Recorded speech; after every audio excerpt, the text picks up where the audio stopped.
increase every request that you're receiving. How you can solve that problem? A very easy situation thing is that you cache your requests. I mean, you cache your data basically. So like you found that okay, this particular requests are getting a lot of I mean say I say what requests. So like these particular keywords are getting a lot of requests. So you cache basically those requests. So there's an algorithm actually like LRU caching. So basically based on that you decide that which particular data has to be there and which particular data has not to be there in the cache. I'll come later on that. But imagine that you basically store them in your computer's memory. So typically RAM maybe. Okay, you're storing that. And you imagining that as of now that okay your server won't be restarted a lot of time, rather it will not be restarted. Okay, I'm considering a very small application. Okay, I'm not even considering some huge application at this point of time. Okay, now once you stored them in the cache or in the RAM, you basically then your application start looking into your cache. And if they found the data on the cache, they don't even go to the database, but rather you take it from the cache and straight away dispatch it to the request. So now, since your application and your cache resides on the same system, so there is no external call to the database at all, and you basically retrieving your data in a much faster way. So that is a basic, I'll say implementation of the cache in a very common system. So like you probably have been using that in almost every system nowadays. Because without cache, you barely be so like imagine like Facebook kind of sites or like even Wikipedia. So they have to cache because it cannot really go every time back to the database and you retrieve that. And this is one scenario. Obviously, the browser caching is there, but again, there are some difficulties in the browser caching as well, because say your data is getting updated from other services, not by the user, but from other services actually. Then how? Then again, there is certain mechanism to update those particular cache requests to the particular user's browser. But this is out of the scope at this point of time because we'll be dealing more of the server side caching. And next, what kind of cachings we are available? I think Can I this ask a is question here? yeah, absolutely. Yeah. So I don't know if it's right time to deal with that question right now. What is the right time to introduce a cache, and what is a typical ratio of memory between a cache and a database? Okay. So typically, the first question to answer that right time to introduce a cache. You basically basically when you building an application, you have to understand that what kind of user base and what kind of application you're dealing with. So for example, like if your application doesn't deal much with your data responses, rather you're taking a lot of inputs on a user and then you are processing that input and sending to the some other source or some other destination actually. So you are not basically giving back a lot of data to the user. Then cache for those applications is not mandatory or not rather required at that point of time. And again, there's another case like you probably developing some informations for the users like their basic user profile and stuff like that.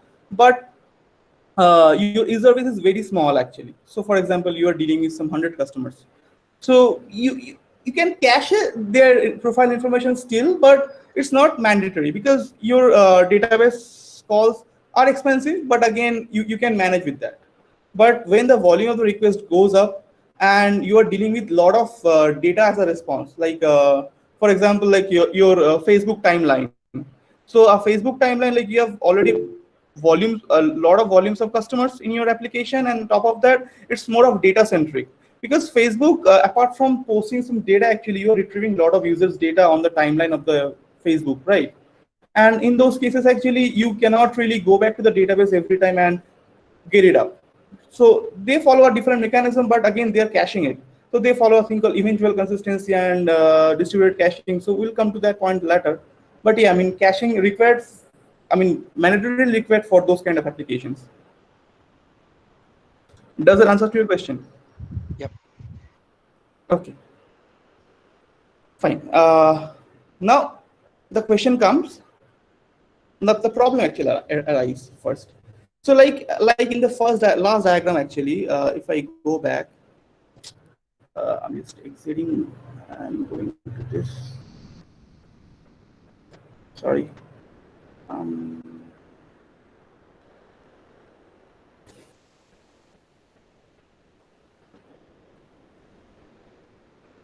okay. So imagine here, you got a cache. So it becomes your application responsibility somehow to update your cache. So like your database is filled, say like some other services, okay, or like some other web application actually. Now at this point of time, your application has to update the cache so that cache won't be persisted with the old data.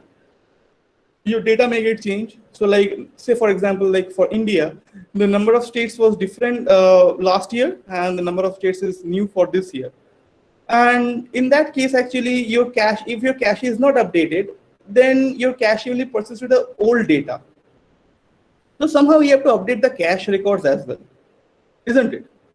So there are a couple of ways actually where we can write the cache. So there are 5 options like cache aside, read through, write back, and write around. And there are pros and cons, obviously. I'll go to the details of that as well. But does that make sense that why we need the writing to cache?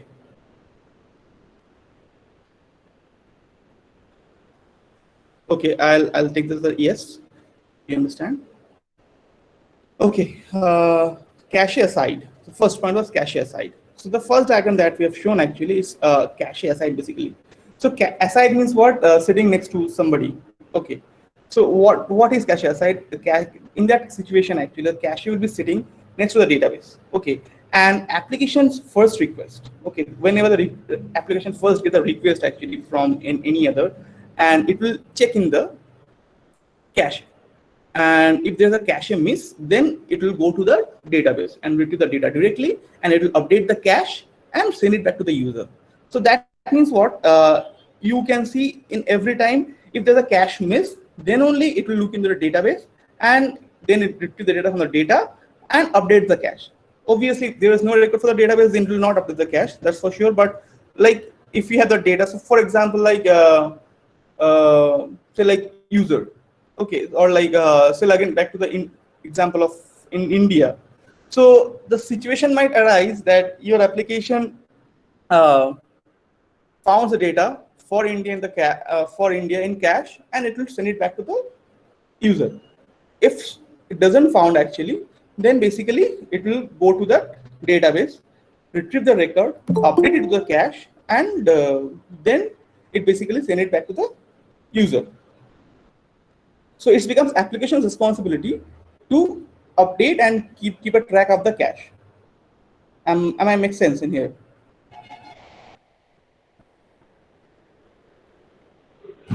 Yeah, some of the people who've joined, late again. What we are insisting is, if you have any doubts, pertaining to the, presentation, ask them right away. Do not shy away from that. Another couple of things that I definitely encourage to the participants here.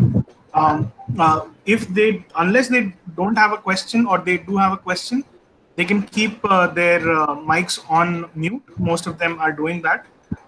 We are recording this session as well, definitely. And yeah, for convenience, make sure that you're not in the grid view mode of the presentation. Otherwise, you'll find it difficult to see the presentation itself. Yeah.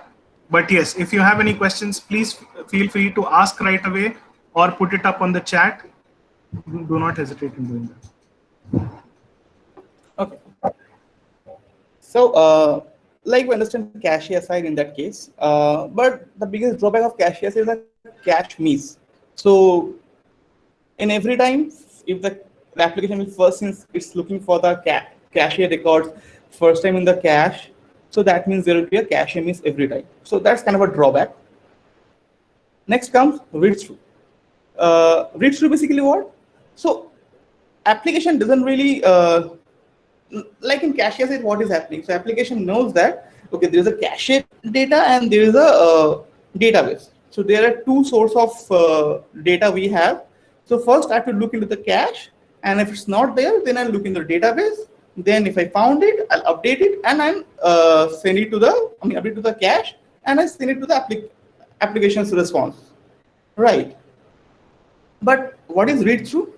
So read through, cache will be sitting in between the application and the database. So that means application is now not straight away talking to the database anymore.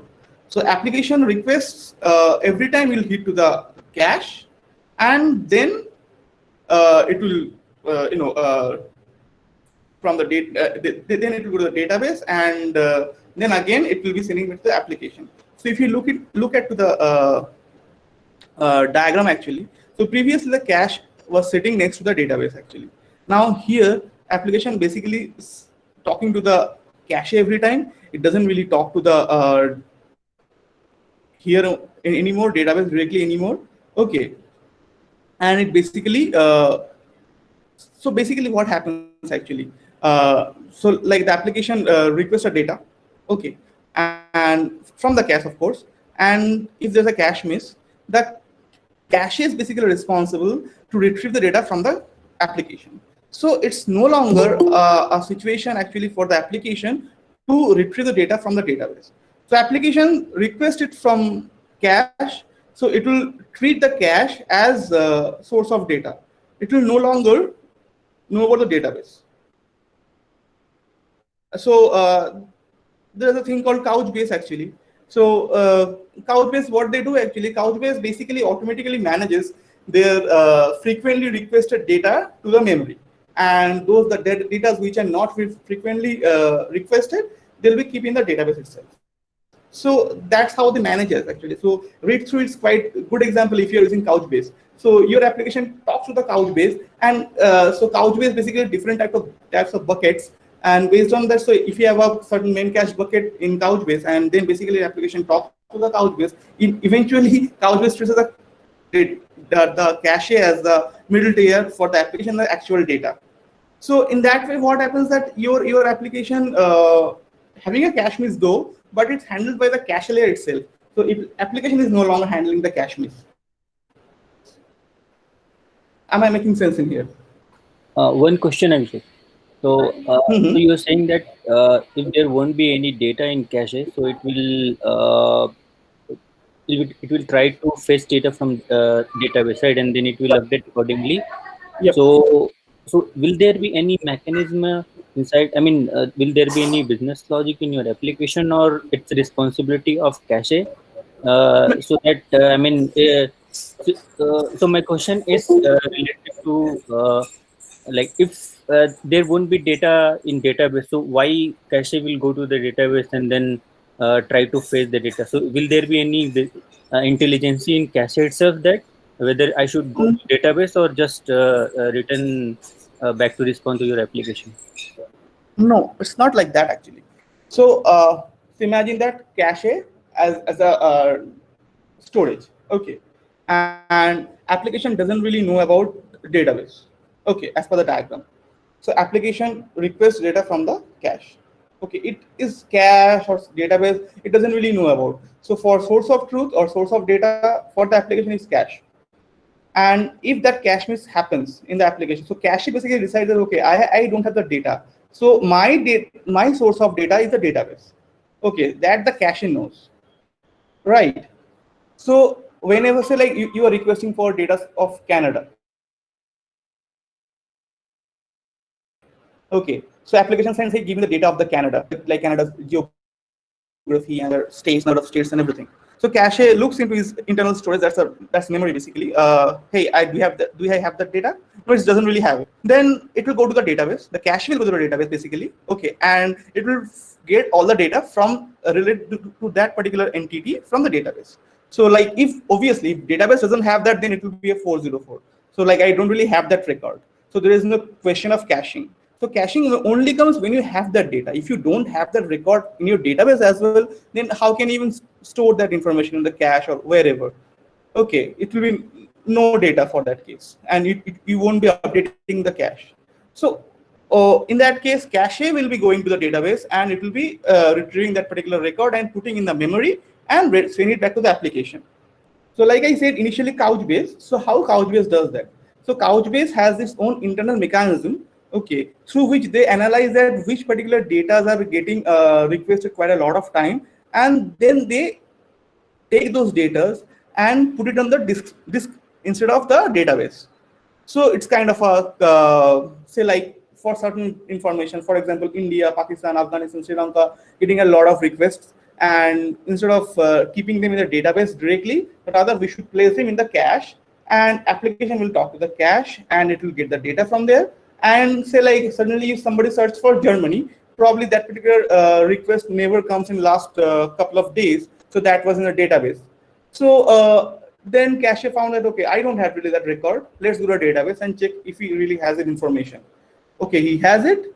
I'll get it from there. I'll store it in my cache and I'll send it to the application. And for next onwards request, actually, it will be again taking from the cache because I only cache that request. So even in that case, actually, you'll have a cache miss to update the data. Am I able to clear the question? Yes, it will. Yeah, Okay. a follow-up question on this. Uh-huh. Who writes the data? Like, I believe this is more on the read-only application where the database is updated by some other means, or does it make sense? Or like, I have two queries basically. How it seems that application is only reading the data from cache, so writing responsibility is with some other application here, and then updating a cache is something I need more clarity. If you can help there. Yeah. So basically, for read through, imagine that it's a reading application for read through. Okay, because we cannot really have a singular cache operations every time. So like so consider this particular application is only takes part of the read through process. For write through and other options, we have that options. Actually, I'll be coming down. Okay, with those options, how write throughs happens also. But for imagine the application which does really takes care of the reading mostly. So like again, Wikipedia is a good example for that. Wikipedia almost like 80% of request comes for the retrieving of the data instead of writing. There are moderators, of course, but they are like very limited in numbers. But the most people use it for retrieving records. So in that case, actually, your read through is a good option. So basically, your volumetric request that you're getting actually. So basically, the volume of request that you're getting basically mostly for reading your data. Okay. So in that case, your application talks to your cache layer first. Okay, so that's basically a disk, and then if it's there, the data it will take it from there. So the database part, so this part, okay, so this part is not even called at all. So it will be taking care in this part only, and if it's not there, then this part will be involved. So yeah, there is a con of that. Cache miss can happen for the first request if it's coming once in a while, but otherwise it works perfectly okay for the mostly heavily retrieval applications. Am I able to make sense? Answer to your question? Yeah, and then I'm not sure if it is covered in the follow-up session, but if database is updated, like we will have to have a mechanism here to update the cache as well. We have writing options as well. I'll be coming to that. Okay. Yeah. Abhishek, if we consider the difference between these two slides, aside and read through, so we can think that the aside stage is like sitting within the application, so it's like hosted within the application server, and the cache, the read through stage is caching is hosted separately away from the application. Is it correct? Yep, it's kind of true. May not be true. So like if you're taking some ready-made applications like it's kind of Couchbase or Akka maybe. So in that case, yeah, that's true that it will be a separate. But if it's like talking about, like I said, cache aside is for very small applications, and you basically your application want to maintain everything. But in case like your data volume is much more higher and your application may not be, sometimes what happens like you have probably multiple applications that are dealing with the cache, and you want to centralize the cache algorithm or cache policies to a central location. So you don't really have single instance of the application. So like you have a mobile application, you have a desktop application, you have for example web applications. So in those cases actually this read through option suits better because you are separating the cache from your application layer. Okay, So it's not becomes application responsibility anymore to handle your cache logic. All right. Okay, so Yeah, yeah, so Abhishek. Yeah. Just a one question here. Uh-huh. What will happen if, let's say, cache and database, connection lost or any error come up, cache not able to update? Will it back to the application with a error, or it will send back some notification to the process team? So how it will be handling the error scenarios? So of course, like you have to enter some certain logics actually for that. So for example, if the database is down for some reason that you don't have the records in your process, so there are a couple of ways to do that. If it's like a basic retrieval process, like it's no longer kind of a crucial information, so of course you can send it back to the applicant saying that, hey, the database is down and I don't really have that information. So it can be something error response to the customer.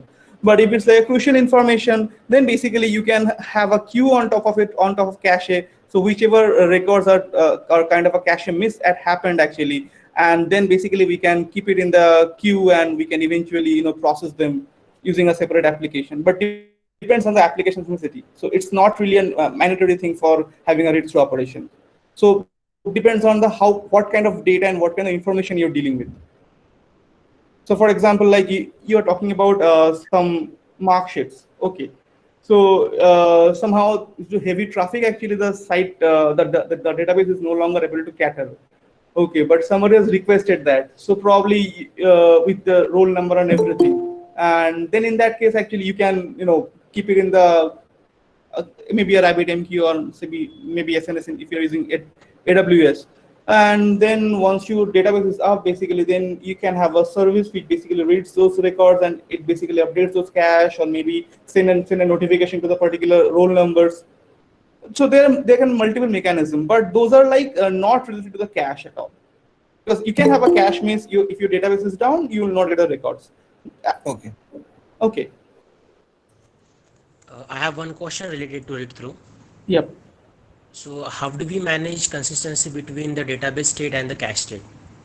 So of course, database and caches records cannot be consistent. I mean, okay. So talking about if the database has a certain record and your cache doesn't really have that correct information, am I right? Yes, I mean Yeah, the yeah. cache data is stale data and the records in the database are updated. So you can so typically in read through actually. So again, since you're talking about updating the cache, so there are two types of thing actually. You can have an LRU policy. Okay, I mean cache eviction policy. So based on that, so for example, like if your application's records, again it depends on the kind of application you're dealing with. So like if your application records basically changes quite a frequent. Okay, like I said, the example of Wikipedia, the Wikipedia's records, it doesn't really update it up very frequently. Okay, because your country's information or like any other biographical information doesn't really updates a lot. But if you're talking about some kind of other applications actually, where your cache information can be updated frequently, then basically you can have another operation which basically periodically updates the cache based on the policies actually. So you can have a cache eviction policy, say like if you're using LRU.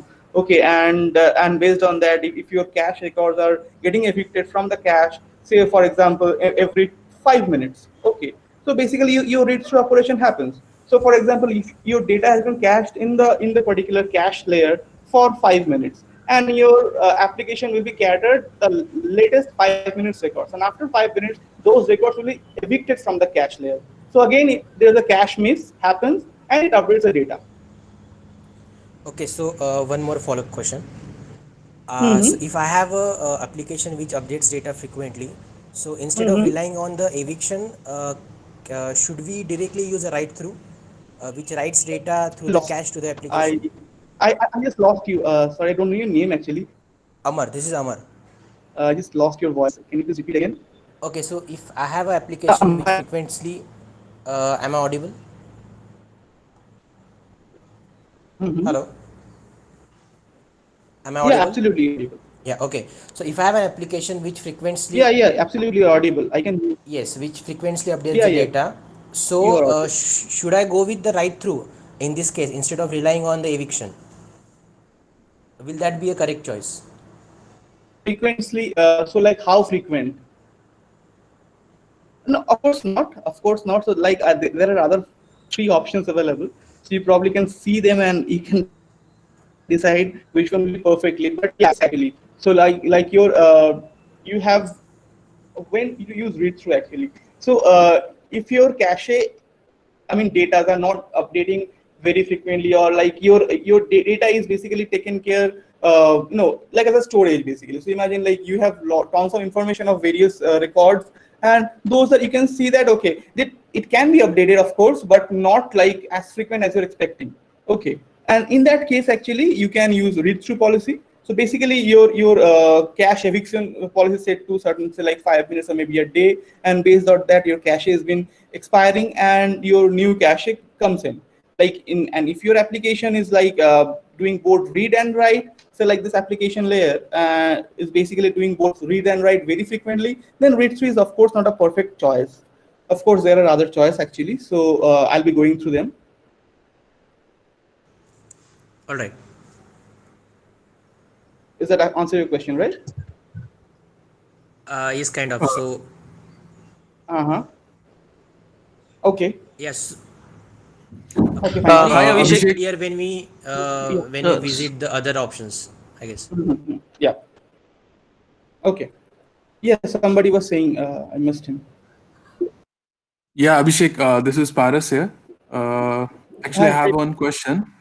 Uh, in banking application, Mm-hmm. when we have some transaction data, we need to validate the data that it is not tampered, or Mm-hmm. some user not change the data. So we have to validate the data in the request, right? So do you think that it is a valid approach to put data into cache, or do we have to put it to database? It, So like you're talking about a banking application where user is doing what? some he's doing some transaction, right? So there are chances that before actual transaction the data can be tampered, so we have to Uh-huh. validate that data, that data Actually, is not tampered. So uh-huh. uh, Yes. when it comes to this distributed environment, we have to maintain it to somewhere, right, into database or somewhere. So do you think that cache would be a Yeah. fit here in this kind of scenario? Cache is like, why do you need cache actually? Cache is technically to improve your application performance. Now, if you're talking about banking and doing transactions, and obviously you have to do a real read and write. For example, I'm taking another consideration problem.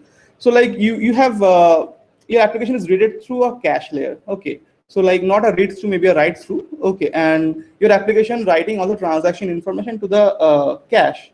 So basically, say like customer has 40,000 is in its account, and he has did a transaction for 30,000, and using iMobile maybe, and probably that iMobile deals with a separate cache layer, and again the desktop banking deals with a separate cache layer. So in that case, obviously there is no consistency between the data. So of course there will be differences, right? So though he has already spent 30,000 from his wallet, but actually in the one of the database instances, it can show that it has another 40,000 still left in his account. So obviously in those cases, actually you cannot really deal with that. So yeah, that's true. But cache is basically like when to use cache. So for example, like not in banking transaction, of course, but again, when you're showing the To transaction improve history. the performance of application, to improve the performance. Not only that, when you're doing the transaction history, so historical transactions, so like you want to retrieve all 3 months of a transaction from the for a customer. Okay, so in that case, actually you can use cache to have a better performance, right? Okay, yeah, I got it. But not for doing a transaction. Not only about having data operation, but it's like involves other operations as well. And you have to make sure that if the transaction fails, then also you have to do a reversal, and your update has to be made to the customer, right? You can have that actually. So like you are making an online payment of some bucks, and your transaction somehow got failed because of your internet connection. So that money has to be comes back to your account. So that does that is a separate application, as a separate way of approach of thinking altogether, I believe. And this is not typically related to the cache at all. Okay, yeah, But yeah, I understood. mean, to retrieve, yeah. Okay, so the next option is, I think read through questions are clear, or like anybody Yeah, still have any I think questions? Abhishek, you can move on to the next slide. One of the things that I would recommend is also sort of taking it forward slightly, as you know. Mm-hmm. Otherwise, it could happen that on one slide there are so many questions that the duration of the webinar might get extended as well. So if people Sure, have sure. some questions, they can definitely ask. Maybe some of the questions, follow-up kind of questions, they can keep it reserved for the end as well, maybe, uh, Yep. so that we can progress. Yeah. Yep. Sure. Otherwise, we are available on Twitter actually, so you guys can anytime ping Technogise or me on the Twitter, and we can always happy to answer the questions. Right, Mayank? True. True. That's true. Okay. Okay. So next option is write through. So that's what I'm talking about. Now imagine that you have an application that basically do a lot of read and write, both the options. Okay. And so like it takes input from the user, and again it displays some information to the user. So in that case, like the last slide, we are seeing that how to update the database and everything based on the user inputs. So in that case, the write through suits more better. So you get the data from the application writes the data to the cache, and then it becomes cache's responsibility to update the database. Again, application is not talking to the database directly. Application basically talks to the cache layer, and cache layer sits aside between sits in between the application and the database, and it takes care of the whole data, where to store what and what to store and what to keep in the cache. So like how it can happen, for example, like so you have to set the eviction policies accordingly in the cache. So how are you going to set the eviction policy? So like you have eviction policy, you set something like that. Whichever requests have this particular information in the, I mean, when you're writing to the cache, basically. So the application receives a request to save in the database, say like some information about Australia. Now, in your eviction policy, you said that, okay, the particular records that are set for Australia, New Zealand, and Sri Lanka should be kept for more than 10 minutes, and the records for the Thailand, Burma, and probably Singapore will not be kept in the cache. Okay. So in that case, application writes the cache, and cache decides which has to be cached immediately in the layer and which is not to be cached but can be written to the database. So your database instances got updated alongside your cache is also getting updated. And in that case, actually, you don't have a cache miss. Yes, because your cache is always updated to the latest information. So, but it's only suitable when your application writes heavily, not reads heavily. So like you are taking a lot, it's like kind of a survey application actually. So how the survey application, like you are running a survey for multiple, based on multiple users or like customers, and your customers are scattered across the geography, and you are taking the input from them, and then you are writing it to the cache, and probably somebody's looking over there. So probably your target geographies are Australia, New Zealand, and Sri Lanka. So you are caching those requests, and you probably having a look for them. And for the other informations, actually, you are like that Singapore and other countries that I mentioned, like Burma and Thailand. You are not having any kind of operations over there, but you're just gathering the information probably for some other researches or like analytics purpose. So you're not caching them, but you're storing them in a database for future usage. All right.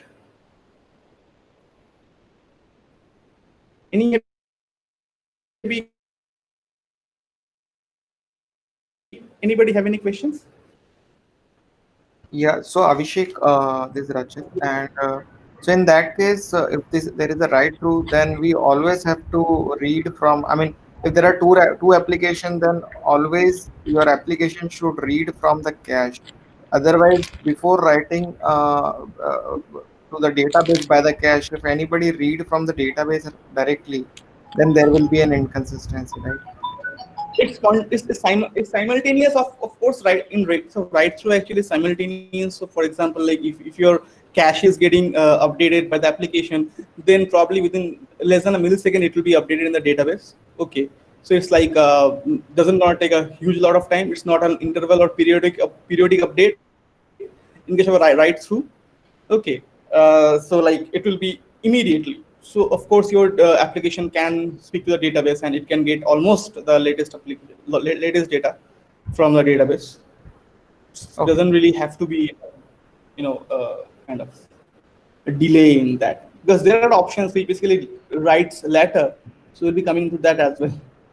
But Abhishek, it's I just like have one immediate. question. I'm sorry. I have one question. Just a quick question. Yeah. How we will deal with Yeah. failures? For example, if you are not able to update the database, but we were able to update the cache, then what will Of happen? course, of course, of course. So like we can like I said in the last example, like we can have a queue. So in that case, actually, in this informations, actually in this kind of examples, so we can have a queue, which basically all the failed requests can be tracked to the queue, and then basically that queue writes at the database. But in that case, actually, like we are not going in deeper. Of course, we can have multiple database instances and we can distribute that layer, and based on that, we can avoid such scenarios, because all your nodes won't be down in any ways. But yeah, I mean, if you're having a single node and you have a single cache right through approach, then yeah, you can have a queue and you can update that database. But in that case, actually, all your application should talk to the cache layer. Okay, so you have to set up that how you are distributing your database. So like if you're using sharding kind of approach, or like if you're distributing your data based on a consistent hash key, then in that case you can avoid such situations, and one of your application can talk to database for retrieval purposes. But yeah, I mean, if it's not such situation, then of course you can say make your cache layer as your source of data. Okay. One Okay, quick Abhishek. question. Yeah. Mhm. Go ahead. Can I combine multiple policies? Like for reading, I will use read through, and for writing, I will use write through. Yeah, I mean, exactly. You can, so like for a single application, if you're doing that, then it will be much more difficult for you to, handle. So like, don't consider like you have multiple applications and multiple cache policies right now. Rather, imagine that you have only one application, you have only one instance of database. Okay, it's not distributed as of now. Okay, and if you have one, and you have a caching layer. Okay, and in that case, if you try to impose both the policies simultaneously, then it will be like your application writes to the cache. Again, your database is trying to write to the cache. Okay, for read through. So in that Mhm. case, your data may get corrupted, right? Okay. But yeah, in case of like you're having applications, multiple applications. Okay, so like you're one of the application, basically some taking care of some of the jobs requested by the customers. So like the applications that we are doing actually is basically kind of an urban clap situation. I mean, kind of urban clap. So where we have customer requests for jobs, and then basically customer signs up. So we have multiple different applications for customers, traders, for engineers. We have separate applications. So we of course have separate caching layers. Probably end of the day we have separate databases as well. But imagine in those cases, actually for individual applications, based on the application's needs and necessity, we can set up different cache policies. Okay, but in a single application, if you set up multiple cache policies, then I mean the write and read policies, then it will be difficult for you eventually to maintain the data. For example, your application is trying to write like you have two applications. Okay, application one and application two, and talking to the same cache layer. And what happens, like your application one is trying to write some data to the cache, and by the same time, when the writing is happening, application 2 basically trying to retrieve the data, but somehow it is not there in the data cache since it was writing. And then Mhm. eventually took up a database, and database, since in the read through policy, database will be writing the data to the cache, so the data may get corrupted. Okay. So I can use logs in that place maybe. Yeah, I mean, adding logs to the cache, again, it will be you are putting more complexity to that layer. Okay. Abhishek, you can move on to the next slide now, maybe. Yeah. Actually, I Yeah. have a point to. I have a point here as well. I'll be very quick. So actually, in general, if you see nowadays, we work with a lot of microservices, and right, and microservices, the way we design them is, this solve different kind of purposes. So some of them could be read heavy, some of them we want to be write performant. So the other thing is we can also choose the type of strategy depending upon the type of microservices that we are using. So rather than complicating and trying to put two or three types of strategies into a single cache system, which could be very tricky to maintain and it could lead to data corruption. So you can have a segregation at that layer, and that will help you a lot. Absolutely, absolutely. So that was I was trying to explain actually. Yeah, yeah. Okay. Yeah, go Thank, on. Abhishek. Thank you. thank you. Okay, so right back. So rather right behind, you can say. So it's basically similar to write through. Okay, and the application, of course, talking to the cache. But what happens actually? Cache doesn't really write the data directly to the database, or rather immediately to the database.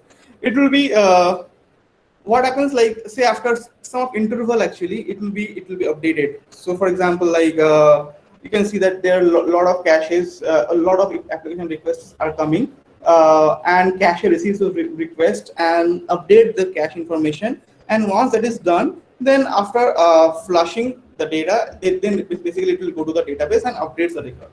Okay, it's like a kind of a delay. Okay. So it can be used, for example, like again when it's write heavy application, and again you are mostly dealing with the cache, and data is basically storing the informations for a longer period, of course. But again, your database is, it don't need the consistency between the cache and the data. So in that case, actually, you can have that. So for example, like you are moving forward the eventual consistency kind of thing. So like eventually your database and the cache will be consistent, but not right now. So in those cases, actually, it's quite handy. So I'll be moving forward since we have only 1 hour now left, and we are not yet halfway of the slide. Of course, right around. So right around is basically kind of combine multiple situations. So people, before going to microservices, or before going to distributed systems, combining multiple cache policies was there, kind of a monolith applications where you need two kind of strategies to be played around. But that gives us more complexity. So like you can see that right around. So like you are in this cache aside. So basically you are using two right around and the cache aside both simultaneously. So you have an application. Now application requests data from the cache. Okay, and application writes the data to the database. So again, it's like what happened. Like your application is taking care like in the cache. So it will be like cache aside and read through. So here, if you see, it's again read through. Like people were asking that how this data update will happen. Like I said, I'll come later. So application's responsibility also to update the data in the database, but that will be right around. So like, again, you have two policies. One is like application updates the database, and again it reads from the cache. So like if there is a two endpoint. One endpoint is like retrieving the information from the data, so that will be reading from the cache, and one is to update the information to the database. So that will not talk to the cache, but rather it will talk to the database directly. So like you communication yeah, I mean that you can use for smaller applications till now. I believe some of them are still using. Okay, but that's like not so encouraged anymore. I think the people who has a question for it should answer that questions, right? Yep. Yep. Okay, so this is normal, like I explained actually interimly, that which strategy to use. So based on what exactly you need and what kind of an application is, you should be choosing the particular cache strategy. So like these are the pros and cons. So you can go through that. I'll be sharing the slide anyways down the line through SlideShare. So like for the cache miss and read through, you have cache miss, and for write through, latency increases, and write back you can have permanent loss of data if the cache fail. Okay, so write back is One point that I would want to also, inform the audience members is that we've kept the slides purposely text heavy, so that these slides can be used as reference even after the presentation is done. So you'd have a very clear, informative idea about what the session was about and all the topics covered. yeah, because we have very limited time actually in webinar, so we cannot be able to answer all the queries in this small 2 hours of window. Yeah. Now comes to the actual point, like the distributed systems. So what is distributed systems basically? So like in the diagram, you can see that there are like multiple endpoints, multiple applications. So like you probably imagine a system like Amazon. So in Amazon, actually, Amazon does a lot of things. Amazon plays video, Amazon plays music, Amazon, is an e-commerce site. Amazon provides application to their sellers. So it does a lot of things, right?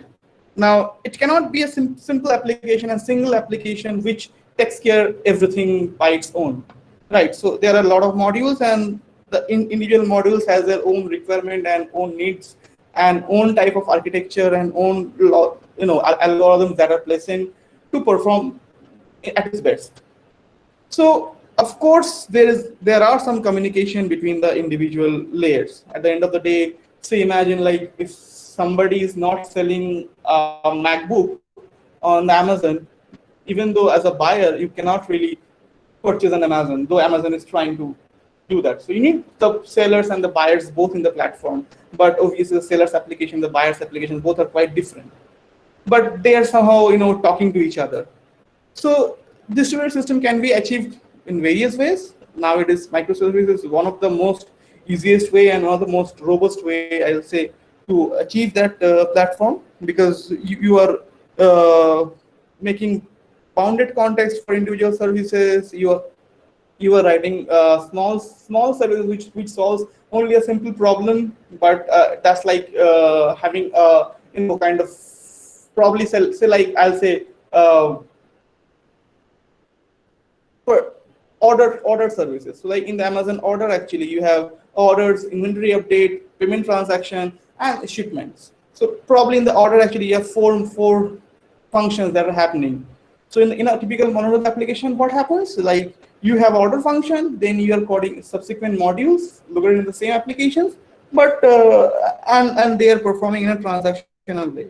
But in distributed systems and in the microservices, you don't really do that. You are more of doing now that you have separate microservices for inventory update, for purchase, for payment transaction, and for shipment.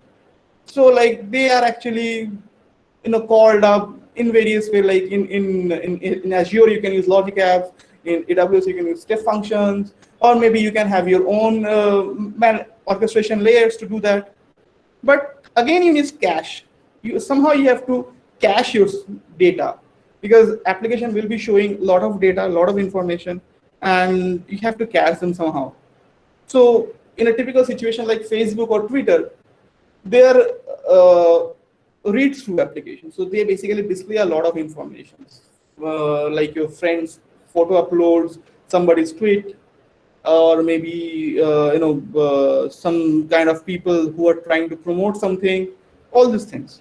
So obviously, like you cannot really retrieve all those data from the database and you can display them to your millions of users.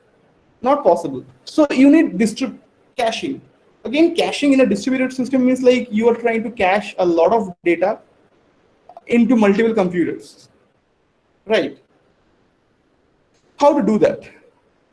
Questions? obviously I've told you that this is the advantage of distributed systems like scalability, flexibility, openness, high performance, of course, and this is the caching that why you do that. But yeah, I mean you can read through letter and multiple computers. So like I was explaining more about that. So there's a way actually. So like when you place your multiple computers in a network, okay. So like you have server 1, server 0, server 1, server 2, server 3, server 4. Four servers are there, and four servers are, you know, taking or storing a lot of information as a cache. Now, how do you know that which server contains what? Now, you cannot make a replica of all the data in all the servers. So that is like again, like you are then having a horizontal sort of thing. So how we do that? So like there's a thing called elastic scaling in caching. So like you have currently you have two servers, server 1 and server 2.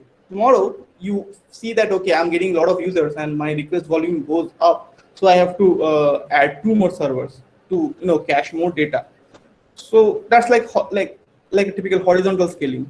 So if you add two more servers, then how those servers will be handling the request and in which way it should go, and which request should be comes in and which cache will be present over there, and what kind of data and how it will be performing. There are a lot of questions comes up. So we solve that using consistent hashing. And how we solve that? Now imagine how do we need consistent hashing. See, like at the problem I was giving. So this is a client, and you have a web server. So client basically hits up some of your URL. Your server talks to your application server. Application server then talks to a load balancer, and load balancer basically knows all this DB information. Okay, and basically like I say that you have a cache server, and for your web application, and basically you are trying to find select country India in the cache. So country India can be lied in DB server 1 to DB server n. It's a problem. Uh, and what is the problem basically in here? So our problem is basically, or rather our goal is basically, we should be able to distribute the incoming queries uniformly among the set of n cache servers. So all these caching servers, or like DB server, whichever you call it, should be distributed all the caching information uniformly.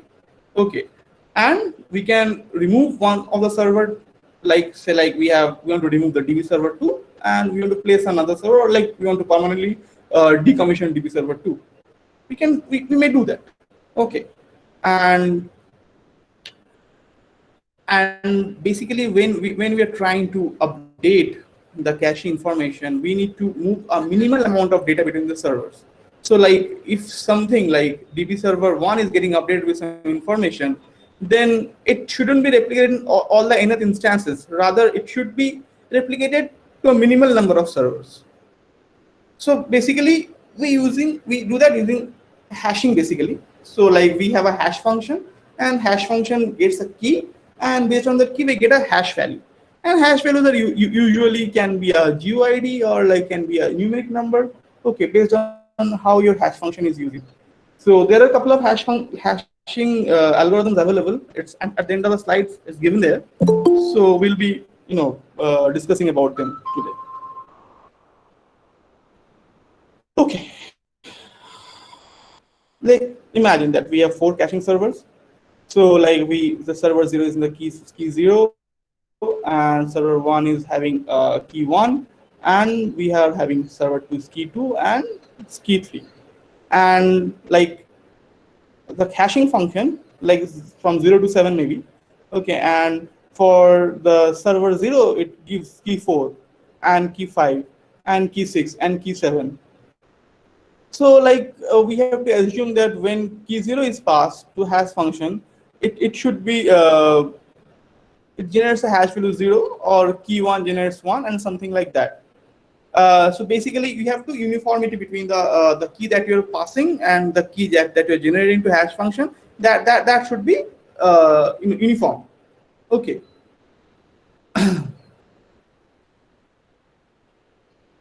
but this might not solve the problem.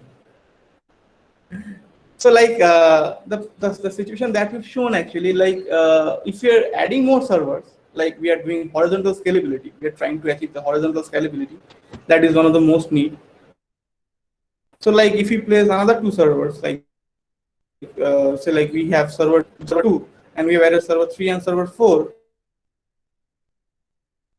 then we may have situation in here that the caching function might not be producing the appropriate key values, and we might not add those servers properly in our entire hashtag. Okay, so that is a problem when you're going through a linear hashing or linear consistent hashing, something like that. So, and what if we want to remove one of the servers from the cluster? The same problem persists.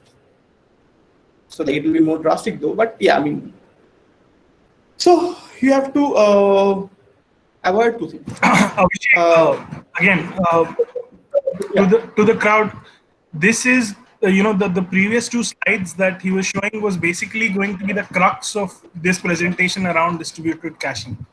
So if you feel that you are if you're not able to understand, please spend more time on this slide, or maybe you can ask questions on those particular slides, because that is the crux of the distributed caching system, that is.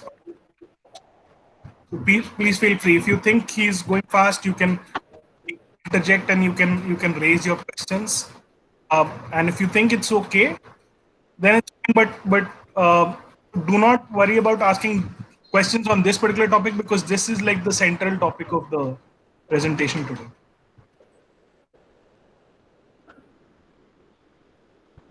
Yeah, of course.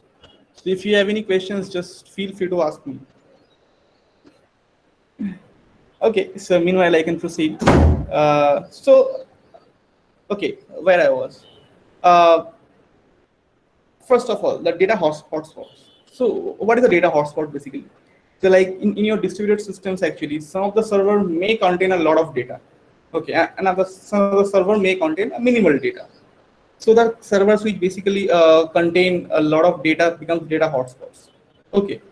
Uh, in a distributed network, actually, you cannot really imagine that if you have 5 sets of records or like 6 sets of records and you have 3 servers, then it cannot be distributed like 2, 2, 2. It's not really possible. Okay. Why it's not possible, I can show you that in the following slides. But so eventually what happens, probably some of the servers is taking one records and one of the servers is taking 4 records. Okay. So that 4 records becomes a data hotspot. Okay.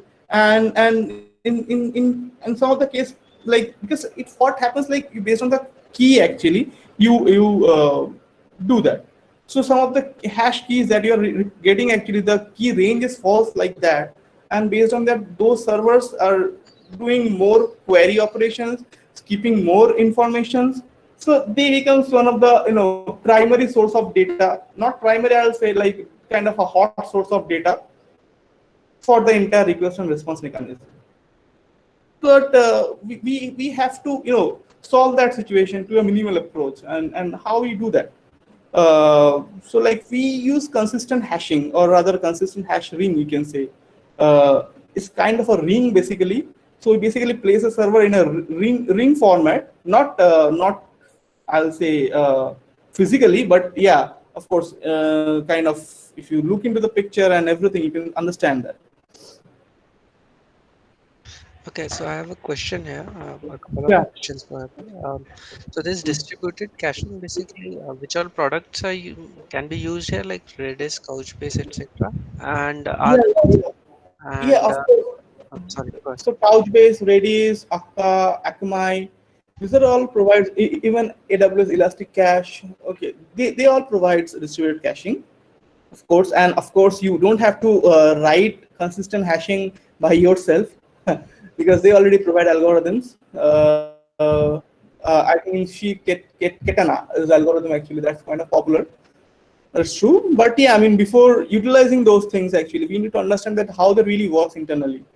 So that we can, when we are choosing the tools for our base suited needs, then of course we can go for that. Of course, Redis is not really use consistent hashing.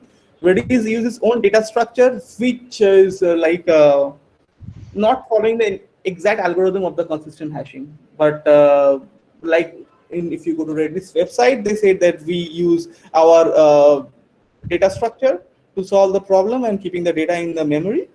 But they don't never say the consistent hashing. So that way Redis is not typically a promoter of that. But yeah, Couchbase, Akka, and Akamai, they use consistent hashing, of course.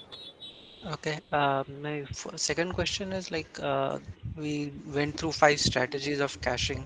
Are they Uh-huh. applicable for distributed caching as well, or these are entirely separate set of strategies for distributed caching? The first part that I've told you, that's like the caching, how to implement your or how your application should talk to cache layer and your database layer. So even in a distributed system also, you will have a database, you will have a caching layer, you have application, right? So look at the probably you have will have your application is now instantiated or like deployed into multiple servers. Your cache is now deployed into multiple servers, and your application is deployed into database is deployed into multiple servers. But eventually, you are solving a simple problem. That is your application will input some data from user, taking some data from the user. It will store in the database or store in the cache, and eventually cache will go to the database. So that paradigm will be there for sure. So that way you have to use a cache policy or caching mechanism to talk your application to the caching layer and the database layer. So that will be of course there. So distributed system changes in terms of architectural approach. Okay. So for a simple question, why don't you use simple memory cache instead of Redis or Couch, whatever? Why do you need that even? You can store it in your simple server machine in the server's RAM, right? But the problem is if your server somehow got restarted, okay, then your cache will be lost and you have to refill that cache again, which is like a rigorous task, right? So and when in so avoid that, actually what you do, you add another server. So if another server even goes down, then the information that is related to that particular caching to that server, that will be lost. However, my another server will have some of the information will be saved by that. So we are partly damaged, not whole damage. And so in that case, even if your .NET or Node.js application will be writing like same, isn't it? So you of course need those things. Yeah, sure. So Yeah, basically, we are Avi, saying that it's going to be replicated even if it's distributed. Yeah, so again the replication, like if you do a typical replication, say like you have n servers, and if your n servers will be containing all same information for your from server 1 to server n, then it's not an ideal case actually. You shouldn't be doing that. Rather, so rather what they do actually, what we do rather, we basically use consistent hash ring, and based on the key range actually. So like I'm showing, it's not a consistent hash, it's like a consistent hash space, key space rather. So like you have a linear structure and your servers are placed in the individual boxes, and so like zero server contains some information, say from 0 to 1 records, or like 0 to 5 records it has, and from 6 to 8 records you have that. Okay. So that way it's distributed. So your data are of course distributed, and you have a mechanism or even algorithm basically which helps you retrieve the data. Okay, and you can write the algorithm by yourself or you can use ready-made tools. All right, but yeah, I mean, what is algorithm? That is we'll be discussing that. Yeah, sure things. Abhishek, yeah, Yeah. Abhishek, yeah, Prakash here. I was waiting for this point, whereas like we are comparing the in-memory versus the Mm-hmm. distributed caching. What I feel is like with the distributed caching, the issue comes of the latency. Okay. So, and all in all, like we are trying to solve the problem of performance. Performance, Mm-hmm. even bit of a millisecond, also we are trying to solve it. So, Absolutely. do you think like the memory cache like should be the better candidate in this case when you are having really a performance concern versus the distributed cache. So absolutely. So we are storing that in the memory itself. We are not really storing in the disk. Okay. So Yeah, we are. memory means like application server memory cache. That's what I mean. Uh, so of course you can store that in the application's memory cache. The Okay. problem that happens actually. So imagine that your application like you have a multiple services running. Okay, and you have only one cache. Now if you scale up your application servers, so like you are now trying to add 4 application servers. Okay, so your data should be present in 4 application servers, right? Right. Okay. Now, what we are suggesting actually, we are not trying to say that you should be using a database or something like that. You distribute those particular informations actually among the 4 application servers memory. You don't require to have another, I'll say, cache server. You can have, or you may not have, you can still use application servers memory. Okay, you don't have to do that, but you have to eventually to scale up your entire ecosystem to horizontal scaling, right? So whenever you add certain servers into your network, then your cached information should be distributed among the 4 servers. Makes sense? Yeah, but So in case of like application with the like higher expectation of the performance, so distributed cache like in terms of performance, does it work better? Because I never use distributed caching, so just like no, opinion no, from you. it's not like, so it's like a trade-off. I'll say it's like Mhm. a trade-off because Okay, why do you first imagine why you have to go for a distributed system first? okay, Why you have to go okay, for distributed system? okay, So why are you going that? Of course, you want to ensure that your client's 100% uptime. Okay, your application should be catering tons of requests, which was not possible with your single application server. So you have to add multiple server instances in your network. All right. right, Yeah. So like that is like more important than having a single application server. But when you have to go for horizontal scaling, then eventually you will have to, then you're still caching your requests. Now when you're caching your request, persisting all the cache information identically to among all 4 application servers, you can do that. But again, how you going to do that actually? Probably like you are taking a right through approach, and your application takes the information from the user, write it in its own cache, and then some other and then some through some mechanism actually your cache updates your database. Okay, you have any kind of database, say like SQL Server or any other NoSQL database whatsoever. Okay, now that is like for server 1, and server 2 might not have that information. Then you have to run another replication job to replicate all your 5 servers. But that is like, instead of that, if you can implement some algorithms through which actually certain range of information actually, so say certain range of requests will be catered by a server, certain range of requests will be catered by another server, and so on.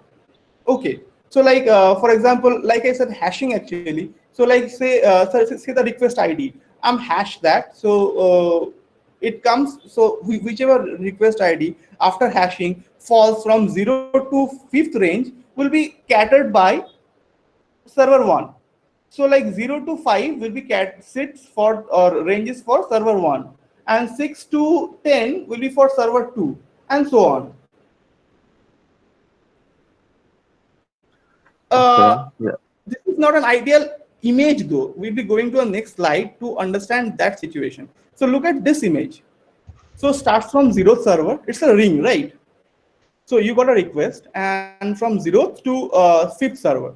Okay, you have server 1 placed in, and then you have 5th to or like 6th to 10th, 11th server. You have server 2 placed in, and to n minus 1. All right. So whichever request comes to that range will be catered by this server, and so on. And like I said, hashing always provide what, like whichever input you give, the hash value always identical.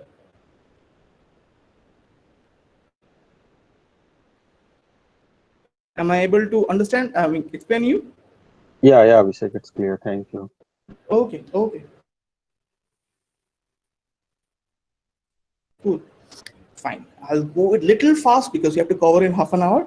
Okay. Now, like I was explaining actually, how does consistent hashing or consistent hashing works? Continuous hashing, sorry. So like we have 4 servers in here. Okay, 1, 2, 3, 4, and like server 0 sits here, server 2 sits here, and 3 and 4. And what happens? Like any request comes in, so this particular range, okay, will be covered by server 1. From purple to this before this red start actually, this request will be covered by server 2 and server 3 and server 4. So now you can see that your request loads are basically distributed among multiple servers, and so on. You can distribute the caches among them. You still have those caching policies. You still have those eviction policies. You still have everything that you have discussed in the initial slides. You still have them, but what you're doing, you're distributing your data across the system. Because in distributed situations, like I said, a trade-offs actually, because you have to prioritize your applications needs based on the business that you're into. So like if Amazon or Facebook says that no, we cannot really go for a distributed architecture because it's better to be keeping everything on a single computer, then the downtime will be very high for all those applications, because downtimes are much more expensive to handle a business. Because if you open the Amazon's application and you found that it's like down for some reason, and then it will be difficult for everybody and to run their business as well. So 100% uptime guarantee is one of the most important thing.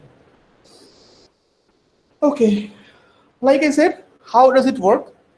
You have a key, you got the key. Now this key falls for this. How?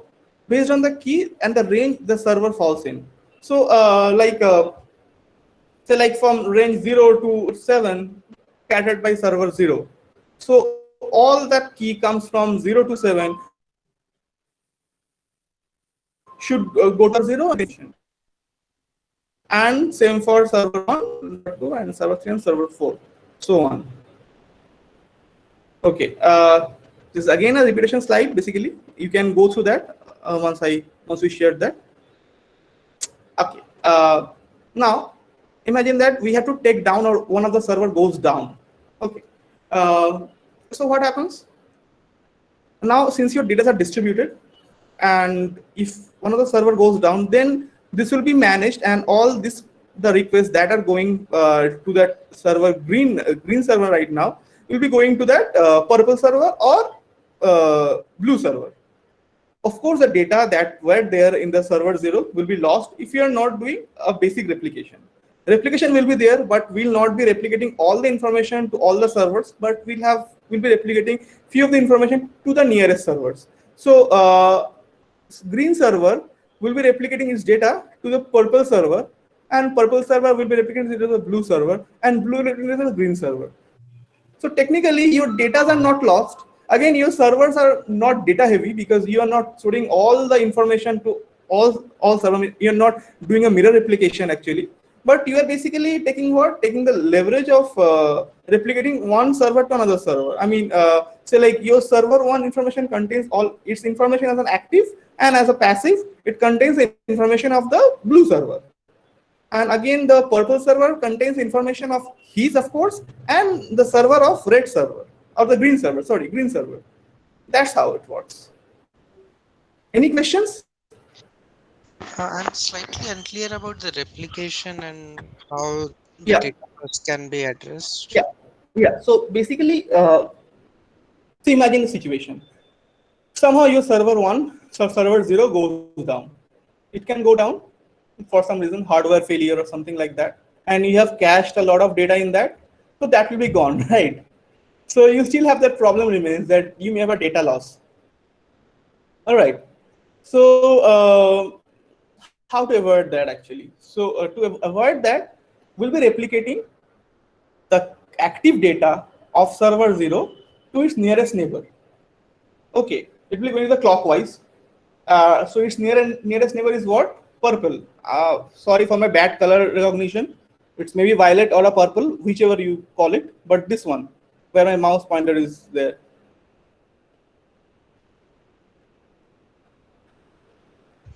Yeah, so it's always going to be clockwise, and it will be only a subset of data that is going to be replicated. Is that what we're saying?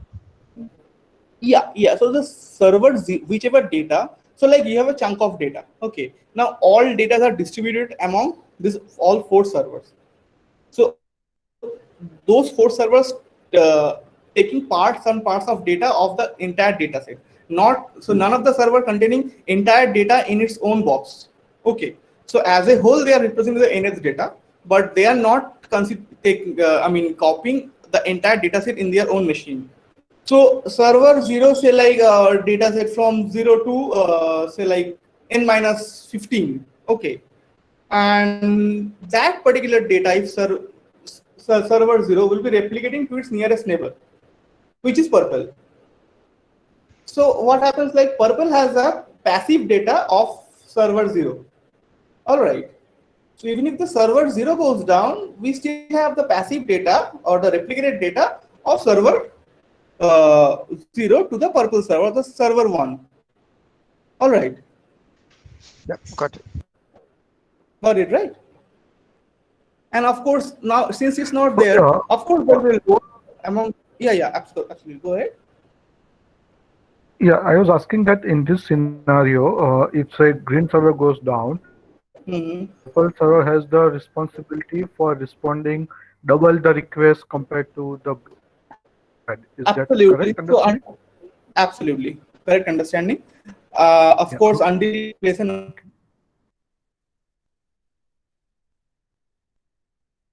so basically your application uptime was guaranteed.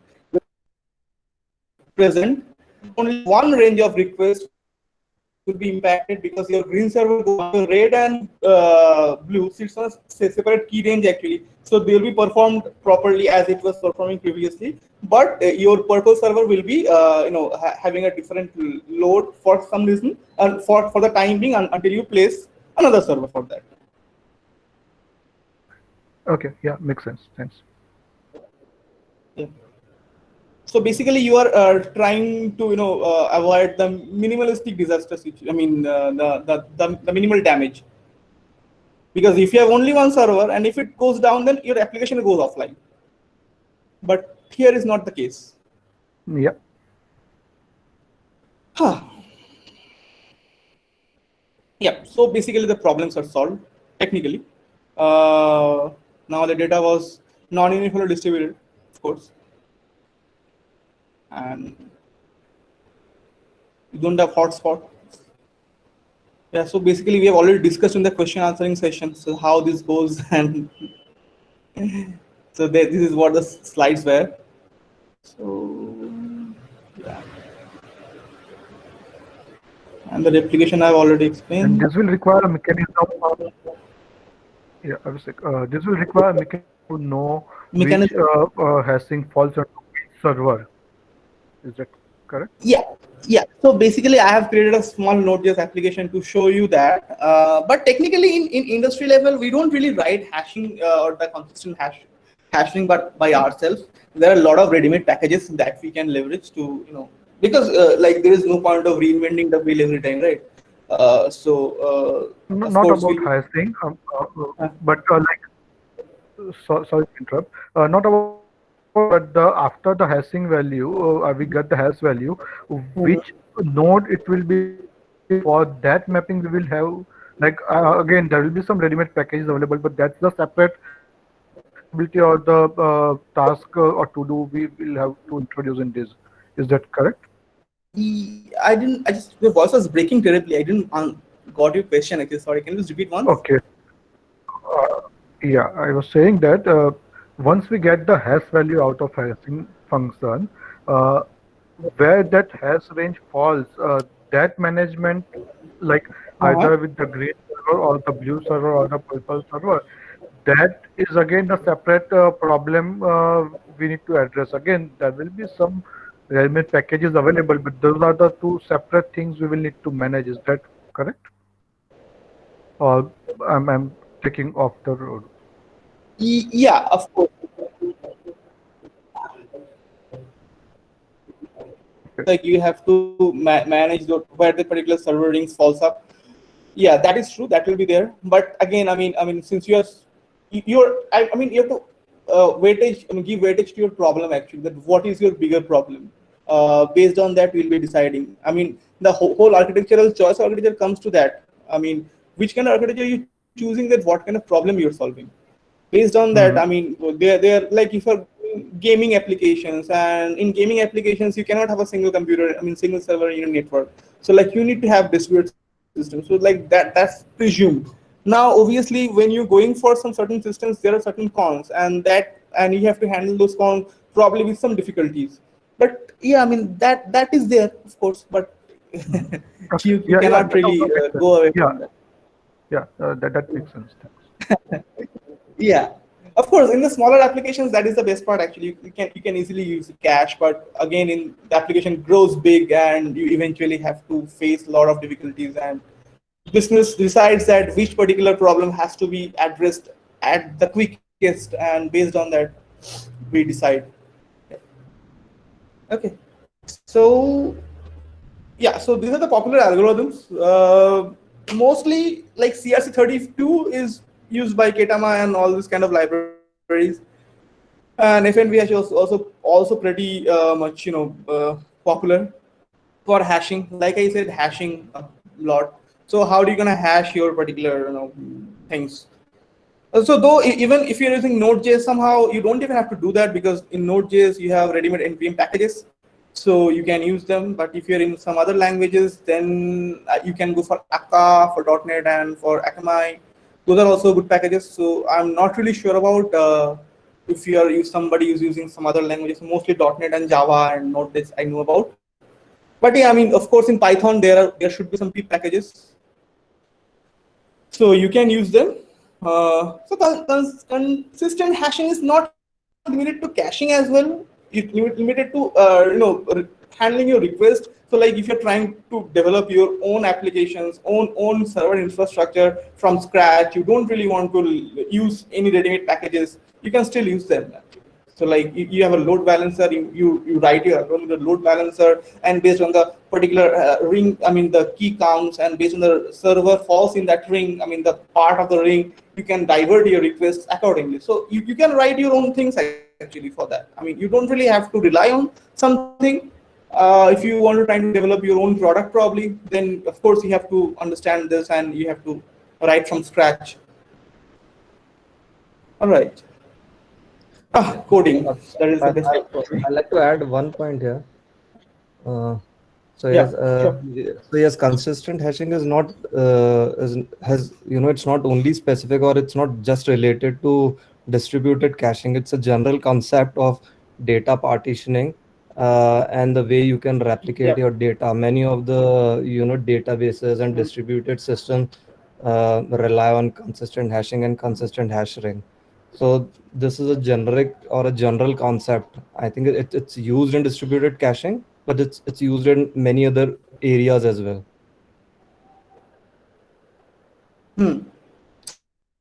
Absolutely. Absolutely. Okay. So how to use Cassandra? How can I forget? Cassandra is one of the most beautiful database in terms of if you're talking about continuous hashing. It uses very beautifully. Couchbase, of course, Akka, Akamai, Azure Cosmos DB, OpenStack, and Dynamo. So these are the quite a few. I mean, probably a lot of people in this group already using some of them. So yeah, they are all using this consistent hashing.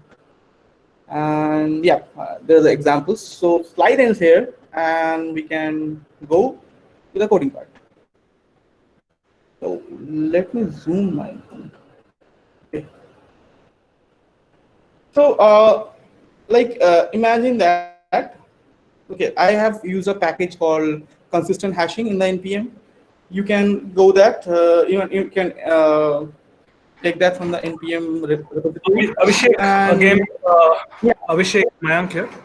Again, can you increase your screen size to maximum so that it is So clearer to the, like is it just. Is it better? Yeah, Is I it better? think. Yeah, is it better, people? I just wanted to ask that. Yes, yes. Can you guys Yeah, see the code? Yeah, Yeah. it's fine. Okay. Yeah. okay. Keep this size only, Abhishek. Yeah. So this is a typical JavaScript package actually, consistent hashing. So they are using FNV hash for doing the hashing part. And so imagine that we have 3 nodes in here. Okay, node 1, node 2, node 3. And this is basically a display library that I've written. It's not really important. Okay, and then we have certain cats. So basically, we are trying to see that how this server falls among the rings. So say like if the request comes in and the request contains a character say A, then which particular server will be taking care of the requests? And if the character falls in I, then how it will be handled? So let me run the application. Okay, let me do a big screen. See how this node assignment, this part. So node 3 takes care of A, F, H. Node 1 takes care of B, C. So imagine like that. It's more of a POC, it's more of a hypothetical situation that the requests that have the key A, F, and H will be catered by node 3. The requests which are having the, I'd say what, request a key ID falls from B to G. Okay, it will be B, C, and G. It will be false in something like node 1, and same for node 2. And what if I add another node? So in the code, actually, I have added another node. You can see it was previously node 1, 2, 3, and you have another node. So see how the distribution changed.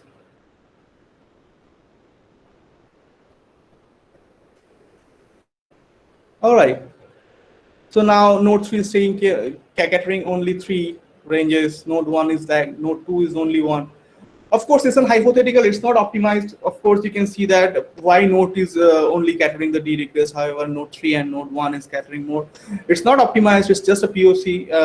You just to understand that how this really works in a more programmatic approach. So that is why, because in industry, of course, you have to do a lot of optimization, and that's why people go for ready-made packages, because you don't really have that time to reinvent the wheel. And again, if we remove the we remove the node 2 and see how this falls in. All right. So, okay.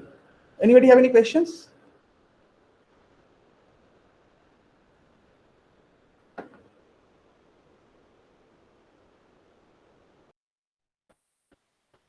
Okay.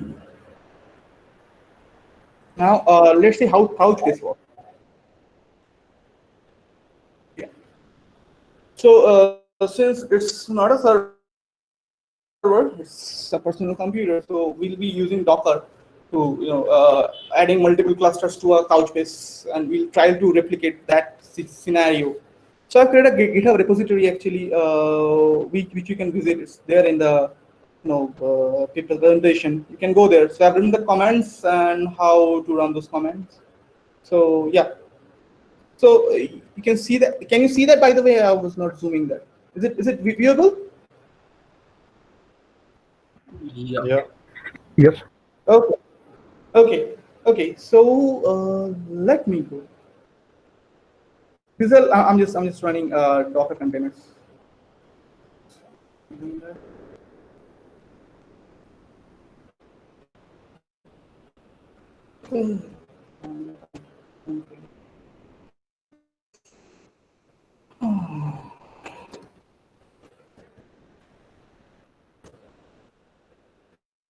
Say I'm creating a DB1 instance with a Couchbase image of Docker.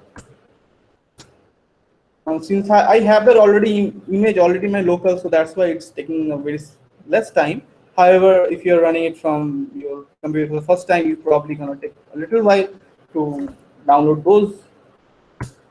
Okay. Now, if you see this Docker 3 actually, so DB3 is kind of the entry point because we made it like that because we have to, we for the applications we need an entry point actually. To demonstrate you that. So we basically open the 8091 port for this one to show the web administrator portal.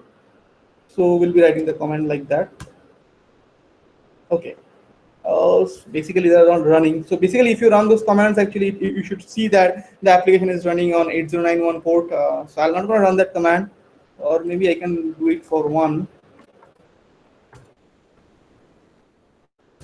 You can see that the Couchbase server is available on 8091 port. So if I open that, so it's basically asking me to do what? It's basically asking me to set up a new cluster or joining a new cluster. So like those who already know about Couchbase, so they can easily understand. But if cluster is basically like you can set up a first cluster, then you can add multiple servers to that cluster actually. So that way. So I'm giving a name to the cluster, say like webinar cluster. You can give any password to that. And yep. So you have to, so like you since it's like I said initially, so Couchbase basically along with the data disk actually it also uses memory a lot to cache your periodically used requests, and it put them in the memory actually. So it will ask for you that the memory quota that you want to allocate actually. So it's basically asking for me something like 2360, which I don't need really in the analytics in here. I don't really need the eventing, but I can keep it. So basically, I don't need the analytics for any reason. So I am okay. So my cluster is ready. Now, what I'm gonna do? I'll see that there's a command. So basically, those who are already familiar to Docker, they know that how to get the particular Docker's IP address, the Docker container's IP address. So I'll be running that command, and I'll be getting the server. Now, these are also Docker instances. Like I've created 3 Docker instances, right? So I have to, I have created a cluster. Now I have to add those particular servers to the cluster. So I'll go to the server, I'll add the cluster, the IP address that I just copied, and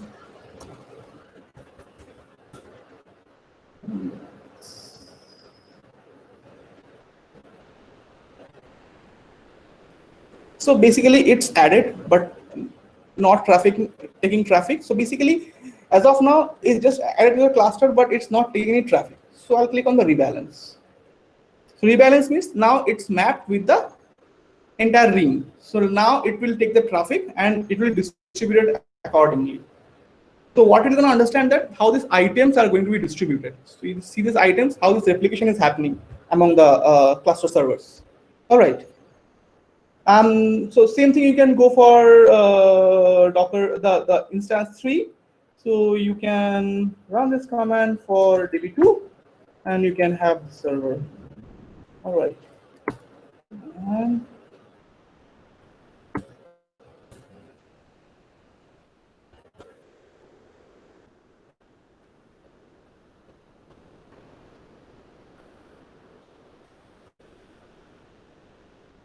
rebalance. So all my things are now. Let's get a bucket. So in Couchbase, actually, you have to store your data as a bucket. In buckets, so like let me give master cache. I think the name was copy that. I hate typing. So everything has been written over there in the README file, so you can read that and So yeah, so when you are storing for cache, actually, you can use either memcached or ephemeral.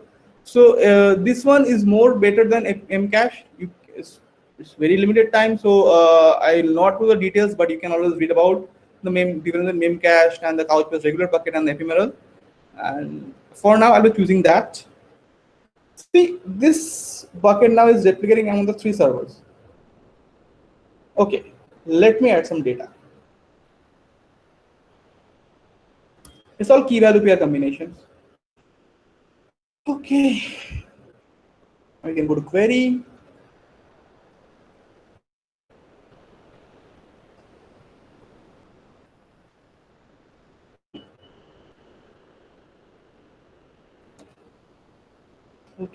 Now, let me add a couple of them.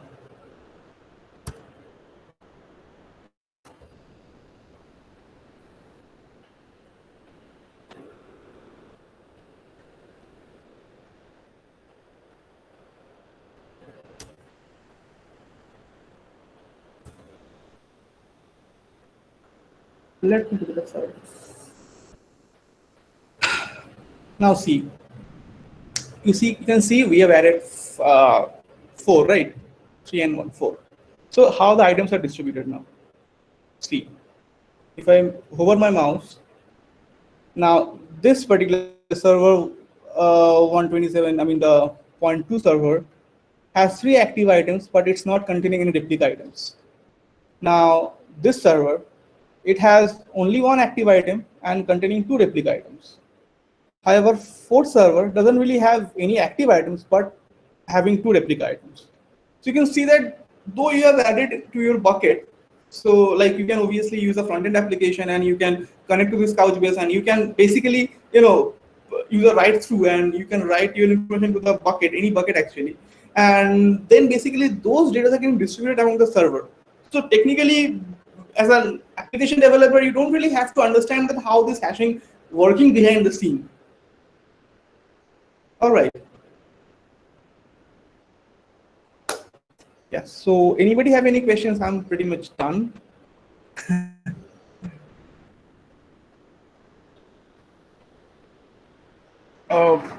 So you're done in terms of the entire presentation, or is it like? Yeah. Okay. We are basically the presentation. Okay. Paras, you have a question? So basically, we have this all. Abhishek, actually, I was asking that will this be these replica will be synced like it will be 333 or just like that?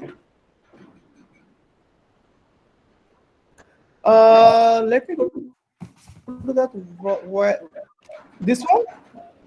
No, because there are 4 items, like 3 plus 1. So we have 4 active items, and replication happened to server 3 and server 4. It will be not like that. Obviously, the 2 server can have. If we keep adding some more information, so like let me add a couple of more information. It should.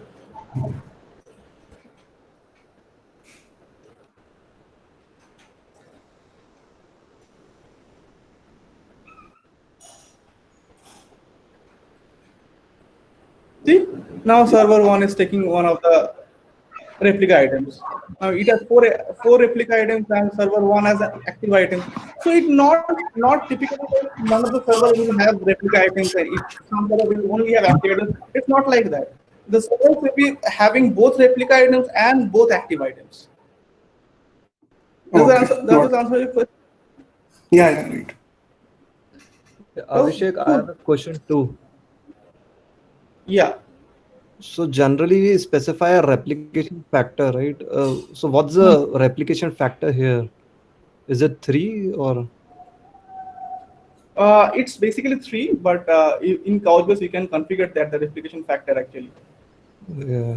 So by default, like I mean, for this particular use case, it's 3, right? Yeah, it's 3 for this use case. Okay. Avishek, there are some questions mentioned in the chat as well, so you can have a look at that as well. Okay. Okay. If you go down, there'll be some questions right now. Hello, Abhishek. This is Anay. I have a couple of questions. Okay. Yeah, so it was a really nice presentation. I'm pretty clear about the distributed caching and how the consistent hashing works. But the question I'm having are more in line with the previous half, basically the types of caching. So there, the two questions I'm having is, one is apart from cache aside, everywhere I see the cache was kind of a single point of failure, meaning if my cache goes down, all my application goes down. So how do we mitigate that? And the second question is, in case I'm having a database failure, and in that case, the policies like write through and write back, how do they ensure that the data stored in cache but not in database that should reach to database? Is there any timer or cron job or something like that? So, to answer your first question, to avoid a single point of failure, so you can actually, of course, you can distribute your cache into multiple nodes actually. So in that case, your single point of failure can be avoided. Okay, and if you are having, the second question was what? The second question was, in case of my database is not working there is a temporary failure. Huh? So in that case, in cache side, we would have immediately recognized that. But in case of, let's say, write through or write back, No, no, it will of not be course. pertinent to application. So basically, even if your application, like in cache aside, actually, if your database is not working, then how you're saving the information? You're not able to save that information, right? Right, right. No, my point Yeah. is, at least we know that database is down. But in case of Yeah. write through or back, we just So application insert the writes data to into cache and we forget. yeah. So you don't have the application doesn't have to know that the database is down because the application doesn't need to bother about database. So it's like you can actually more like, of course you can keep your data in cache and eventually you can persist that once the database server is up and running. You can, since you're storing in the memory, and if you found that okay, my database job is failing for some reason, you can store it somewhere else. I mean, not in database, of course, but in a queue or some other part actually, which basically eventually the database whenever the database is up and running. So you have that option actually. But in cache side, actually, if your database is down, you are kind of blocked actually. Again, your application has to look after that, it pushing to the some other queue or some other options to update the data from the backend. Right. So then application is performing a lot of cases, and in case of the application server goes down, I mean, then again it's like all blocked. I mean, your application shouldn't be performing that much of thing altogether, rather. So your application should be, kind of distributing the responsibility among the multiple nodes. Right, right. Got it. So, Got it. Anya, Thanks. hi, it's Yes. Anuj here. So one more thing. So even in case of write through, if your database is down, so Hmm. essentially it's a downtime for your applications because your reads, because your writes will fail. So even for write through, first you are going to write the data into the My rights database won't and fail. then No, Uh, my application is technically talking to cache mostly. So my cache is up and running. Of course, my data are not being saved. Okay, but it's saved in the cache, yeah. right? So for read operation, it will still work because you're reading from the cache. But any write operations, those will fail, right? Because first you'll No, update the database and then only you'll update the cache. no. I can do it like that. So my application writes the data to the cache, and of course I can have kind of a watcher like Zookeeper, something like that, which basically keeps it. I mean, monitors the database service, and when it's up and running, based on that I can update my data to the database server, and interimly actually I'll So be then, deactivating my cache so, eviction policy, but then so that that becomes a write behind, right? I mean, then you are eventually making your database consistent. That's not a write through. absolutely. I mean, yeah. In that case, if you're talking about the application failing, of course, like you have to go for right behind. That's true. But again, I mean, that's a special case. Like when your application is failing, so you're opting to write behind for some time unless your database is up and running to ensure your application is working, even though your database is risen and failing for some time. Right. So you can switch your cache policy based on your on demand kind of.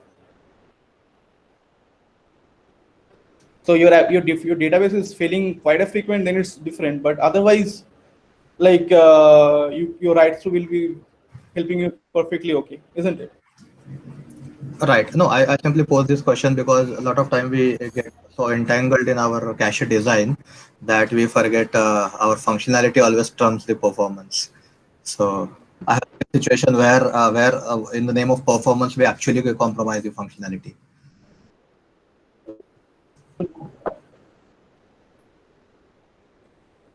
Abhishek, Yeah. here the case of Couchbase we are discussing. Are we considering Couchbase as a caching or like as a NoSQL solution? Uh, I'm sorry. Here the example that we have gone through about the Couchbase. Are we considering this as a caching solution? Huh? yeah, what NoSQL, I mean, what Couchbase does that actually. So Couchbase basically frequently caches your data to the disk. Like when I'm showing in the presentation actually, so you see that when I'm setting the cluster, then the cluster was asking that the disk, I mean the allocation in the memory as well. So part of the memory it will be using to cache those records which will be frequently used by the application. So that way the requests are not every time pulled from the database instance or database bucket, rather it will be put from the memory which are frequently comes in.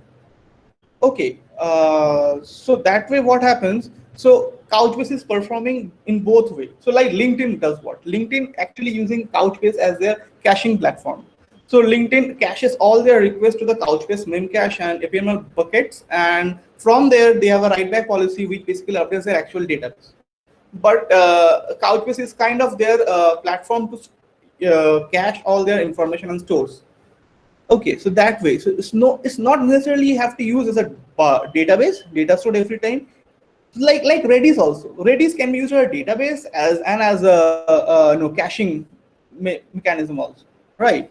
So same for those.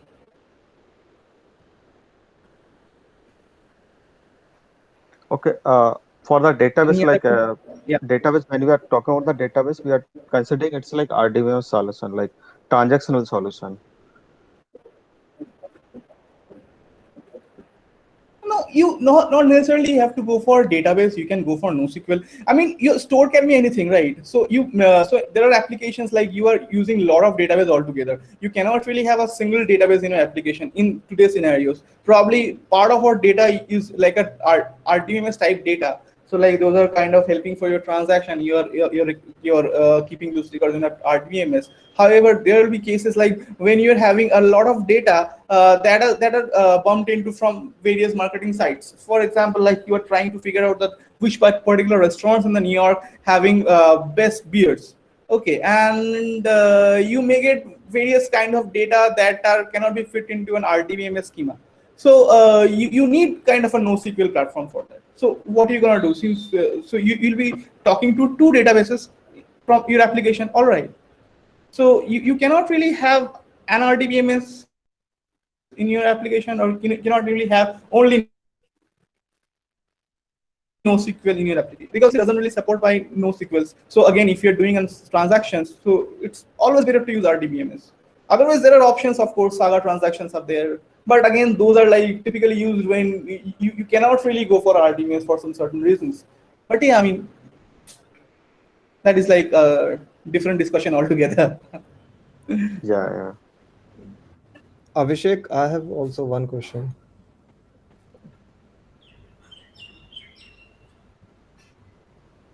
Yeah. Hello. Okay. Yeah, I'm Yeah, Anuj, listening. we can hear you. Yeah, yeah.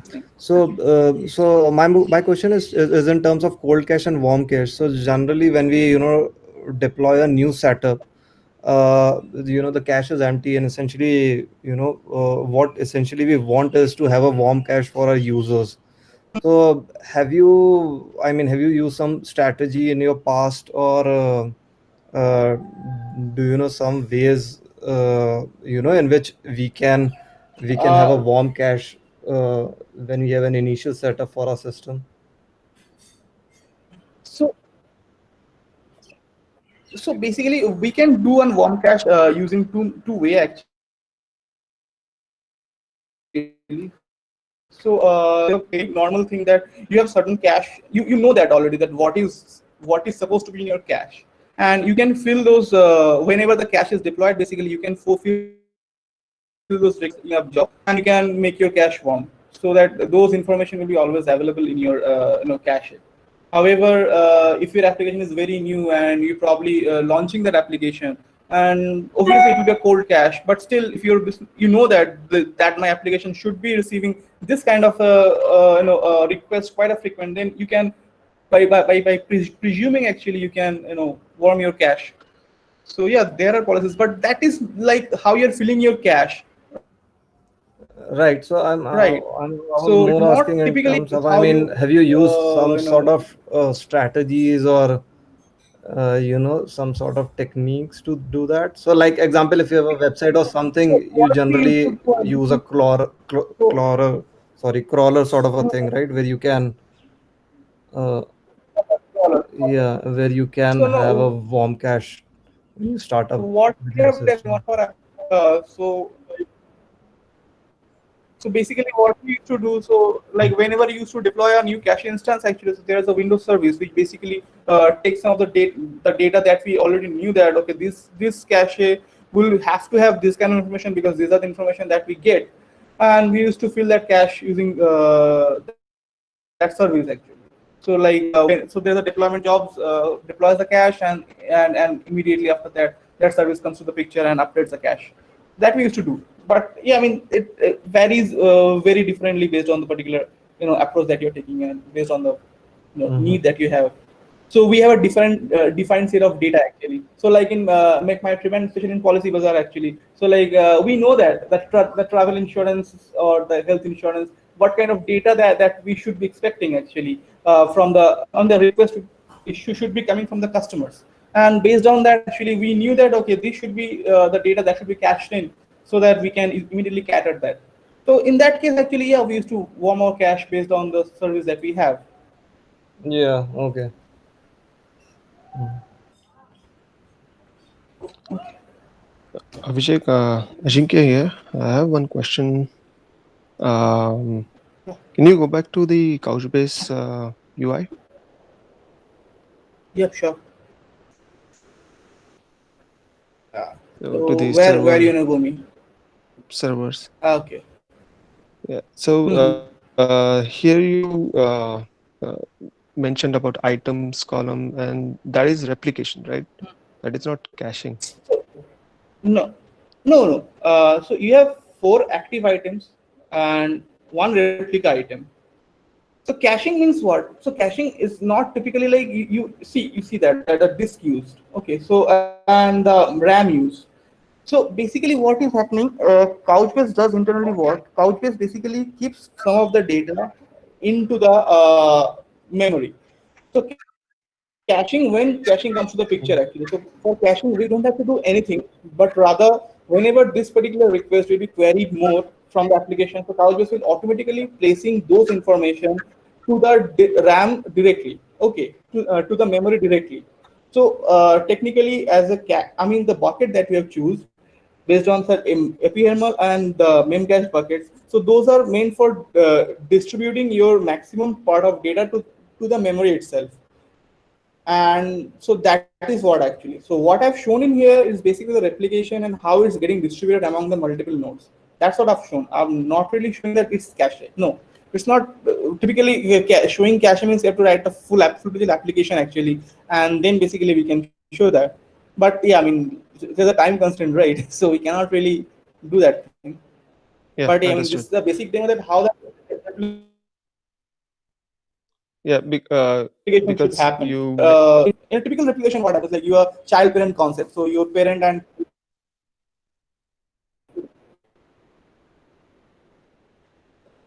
yeah. Go yeah, ahead. You were saying I was something. just pointing out that you gave one example, like LinkedIn uses Couchbase for caching. So No. So no. Couch didn't use for caching. So this is what. So like when you add a bucket. So let me show you that once again.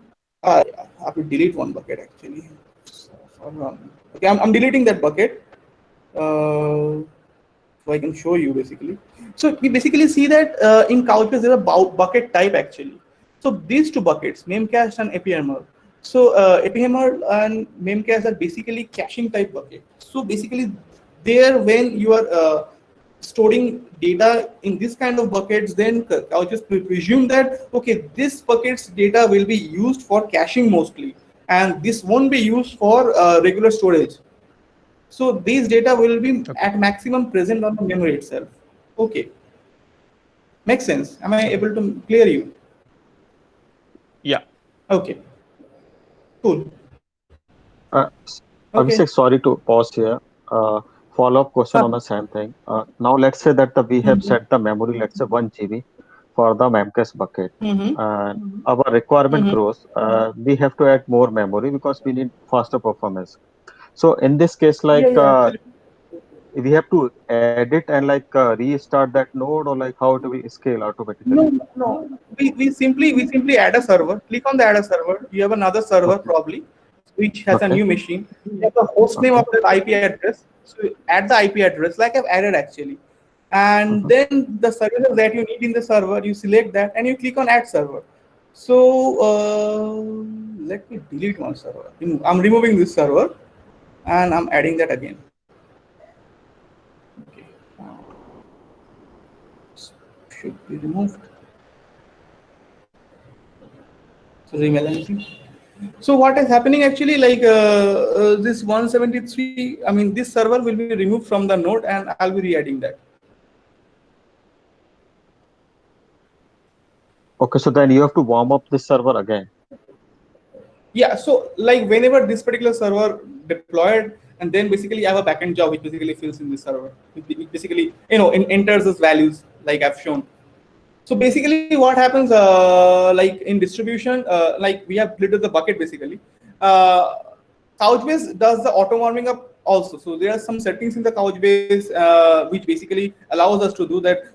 For every bucket, we have to pre-fill those data. So like, and also one more thing actually, like if your bucket is not deleted, for our case, the bucket has been deleted actually. But if the bucket is not deleted, then we should have, whenever the server gets add in actually, then that particular bucket's data will be distributed among the server and based on the which particular node is falling. So like I have been asked, like how you gonna add that server? So like you want to increase the memory. Also, Abhishek, is Yeah. it only horizontal scaling that's possible with Couchbase, or even you can do vertical scaling? Vertical scaling is like what you are adding more RAM to your particular, I mean, more, Existing. RAM. Yeah. So basically, you can obviously add your server space and in the settings actually, there's an option. Let me show you that. So like anywhere. Okay.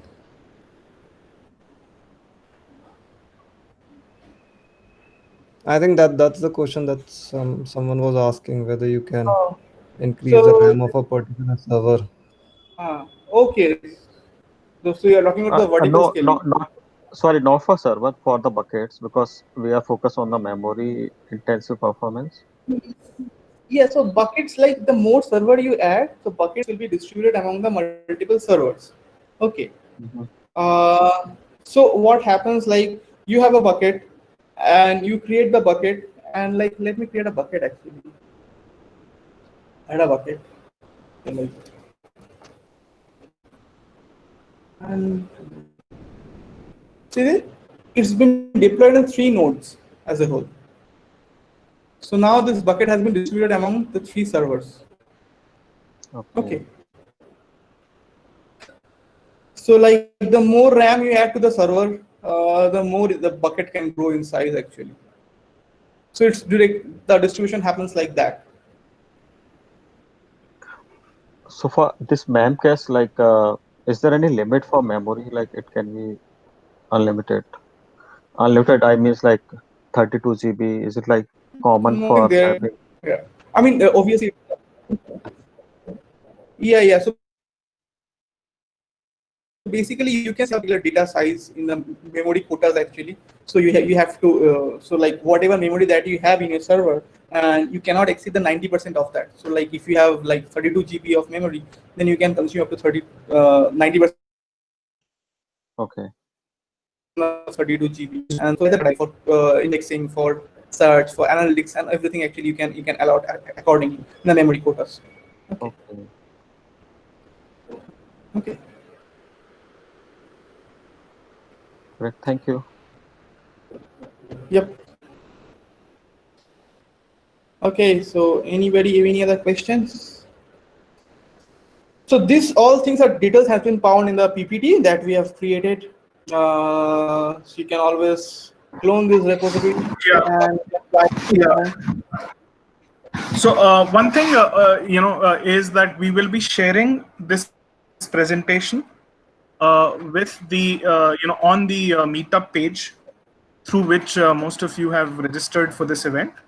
So the presentation will be there. The hyperlinks that you've provided, they are also public, right? The GitHub repos that you mentioned, Avishek. Yep. They are all public repositories. They are all public. Yeah, exactly. So the presentation, you can access anytime. In fact, you can share that with us, your network as well. We will be, also sharing this through our own LinkedIn channel and through Twitter channels and things like that. What we would know from all of you who've been through this session is your feedback of how this session went. This was our very first attempt at a webinar, and we were not really sure how it will pan out. But definitely there are some areas of improvement on this. So could you, if you could provide us some constructive feedback, that will be very, very good for us.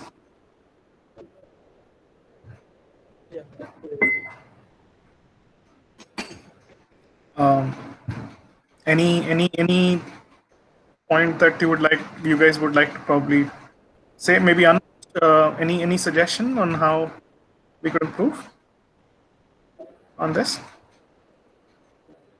Okay. All right. Anyway, so you guys could think about it, and you guys could definitely come back to us with how we can improve on this session. We can also we'd also request you to provide your feedback on the meetup page itself. We are going to be continuing with sessions like this. Next month also we have something planned. It could again be a webinar if the lockdown, if it's not safe to open the office yet. But yeah, we would have such sessions on a very regular basis. Yeah.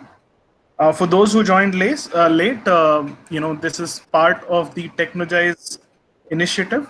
Technogise is based in Pune. We've been delivering software solutions for various clients across the globe for the last 4.5 years.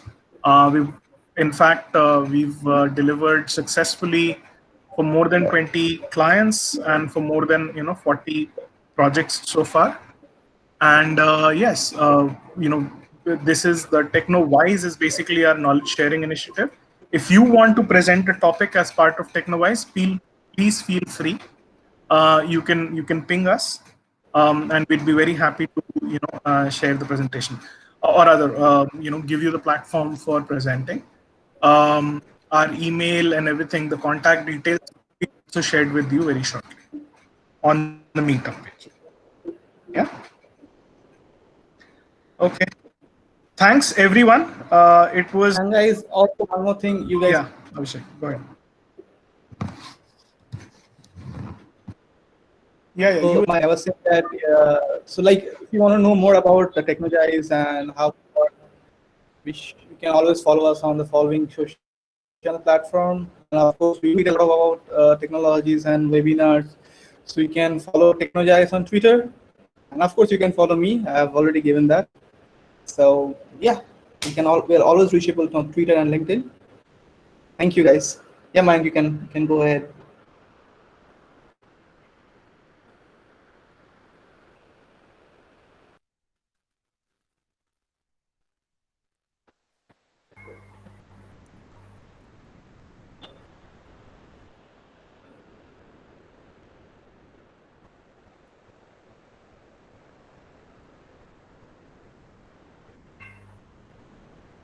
Thank you, Abhishek. Thank you, man. Thanks, Dave. Yeah, thank you, guys. I think Mayank is.